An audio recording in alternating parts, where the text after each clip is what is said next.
¡Guau! Esto sí que es una escuela, no, varias escuelas.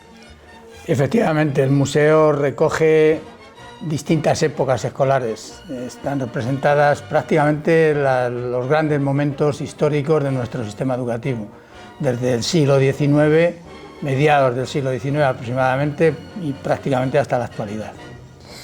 Este va a ser un gran programa para los nostálgicos. Sí, en este museo prácticamente todo el mundo va a encontrar algún recuerdo de su época escolar, bien libros, recursos educativos, fotografías, etc. Calculamos que sobrepasan ampliamente los 20.000 objetos escolares. Yo creo que no vamos a demorarlo más si empezamos a recorrerlo y a descubrir cada elemento que tiene. Bueno, todos no, pero los más característicos, ¿te parece? Por supuesto. Vamos.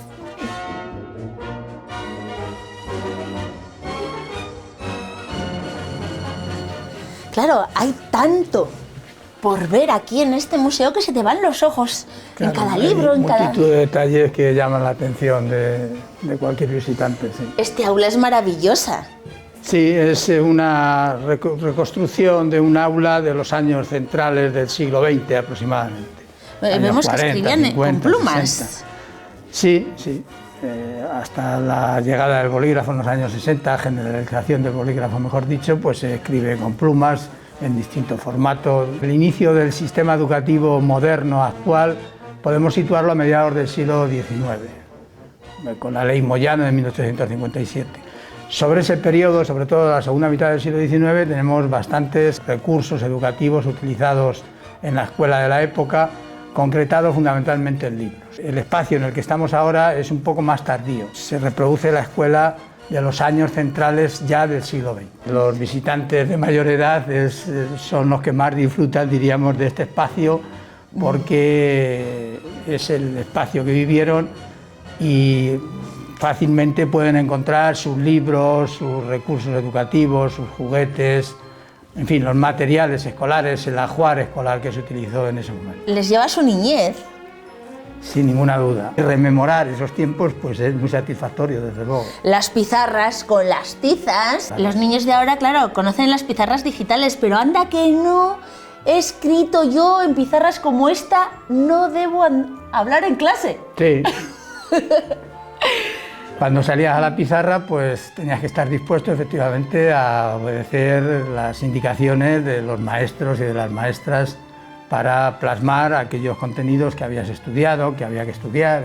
Oye, Juan Francisco, y vemos aquí los mapas. Sí. Muy curiosos, ¿verdad? Porque nos llama la atención.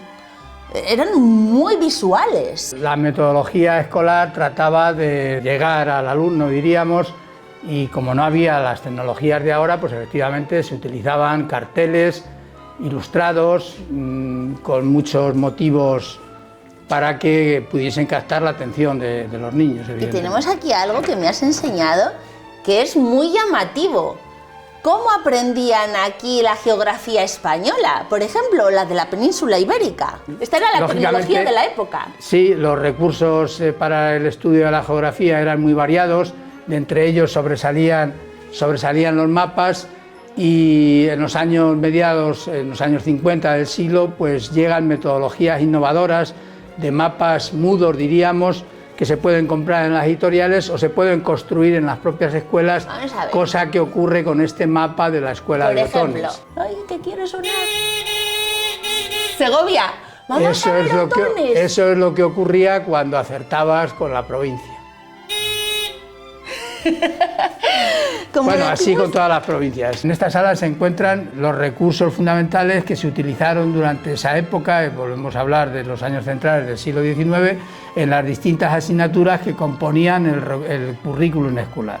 Las ciencias naturales tienen los recursos más sofisticados, como podemos ver en estas estanterías y como podemos ver también a lo largo de todo el aula. ¿Y los modales? Al entrar en la escuela, lo que había que decir y al salir de la escuela. Esas eran oraciones que había que rezar al entrar y al salir en la escuela, al salir de la escuela durante toda esa época. Luego están los libros de texto, diríamos, propios de cada una de las asignaturas, donde estaban el currículum, los contenidos que había que estudiar y cómo había que estudiarlos. En esta época, fundamentalmente, los contenidos van a estar recogidos en las enciclopedias y la metodología fundamental que se empleaba era el memorismo. Había que aprenderse de memoria esos contenidos que recogían los distintos libros de texto. De hecho, abuelos todavía recuerdan lo que se aprendía en la escuela. Sí, sí.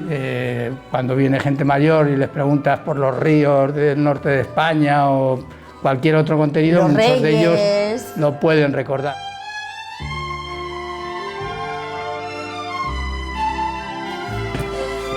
Otra sala fundamental es esta en la que nos encontramos, porque los maestros tuvieron en esta etapa un protagonismo y una labor especial, ¿verdad?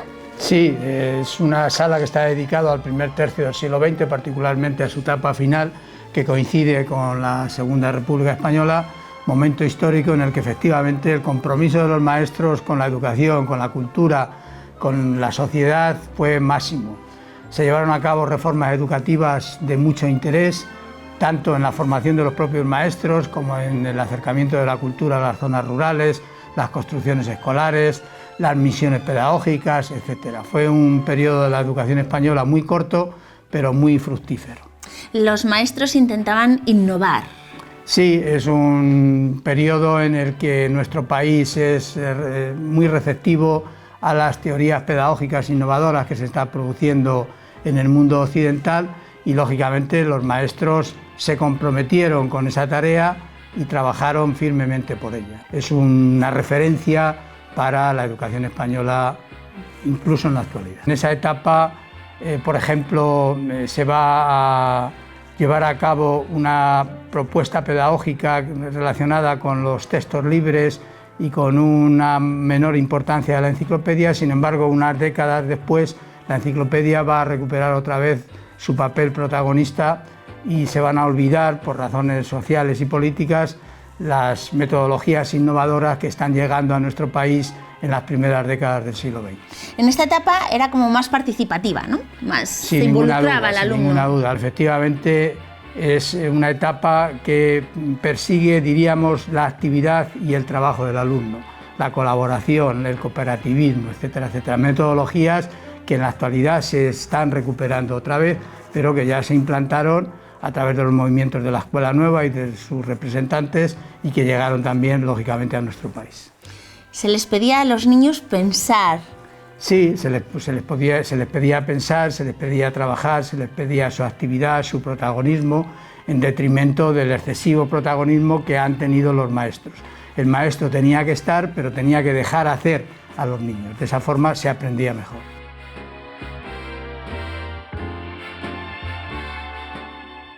Mira, por ejemplo, uno de los recursos interesantes y curiosos que tenemos en el museo es esto que podríamos llamar pizarra digital, por la forma de manejarlo, y que llama mucho la atención a los niños, que recoge un resumen ilustrado del Antiguo y Nuevo Testamento, es decir, de aquellos temas y contenidos que había que estudiar en relación con la religión. ¿Y sobre qué años pertenecería? Esto es un recurso del siglo XIX, es de la editorial de Calleja. ¿El de los cuentos? Efectivamente, el de los cuentos, el de que se dice que tiene más cuentos de Calleja porque editó muchos cuentos en formato pequeñito como estos. Estos serían los famosos cuentos de Calleja. Efectivamente, en ese formato un poco más grande, etc. Y además de los cuentos, pues editó libros, evidentemente. Pero también tenemos juguetes. Efectivamente, tenemos una colección de juguetes muy interesantes. Son juguetes del siglo XX, aproximadamente desde principios del siglo hasta los años 70. Son juguetes que se caracterizaban, por una parte, porque había juguetes de niños y juguetes de niñas, porque eran la mayor parte de ellos juguetes de muy fácil fabricación, lo podías hacer tú, tus padres, tus hermanos mayores, etc. Eran juguetes normalmente al aire libre y eran, diríamos, utensilios que han servido en el crecimiento de muchas generaciones de niños y niñas de nuestro país. Antes había mucho más juguetes para promover la sociabilidad, el estar en forma, diríamos, físicamente, el compañerismo. Y llegamos a mi aula, la DGB. La EGB, efectivamente, es una etapa muy interesante de la historia del sistema educativo español. es la Ley General de Educación, que se aprueba en 1970 y que va a regular nuestro sistema educativo hasta 1990. Modernizó nuestras estructuras escolares y cambió muchas cosas en la escuela, desde el mobiliario, que dejaron de utilizarse los pupitres para utilizarse mesas individuales movibles que facilitaban mayor participación, hasta los libros de texto. Desaparece la enciclopedia y aparecen los libros por materias. En fin, una ley que democratizó en cierta manera el sistema educativo español y que facilitó que numerosas generaciones de españoles y españolas pudiesen estudiar, cosa que antes no se hacía, porque con anterioridad a la Ley General de Educación el estudiar la enseñanza primaria era un objetivo, diríamos, final. Eran muy pocos los que participaban en la enseñanza secundaria y en los niveles superiores. Todo eso va a cambiar con la Ley General de Educación. Fíjate, en un pueblecito tan pequeño, entre comillas, ya 60.000 personas han visitado este museo. Sí, probablemente sean más. Sí. Son ya 27 años los que lleva abierto y efectivamente podemos decir que esa cifra representa bastante bien la aceptación que tiene el museo.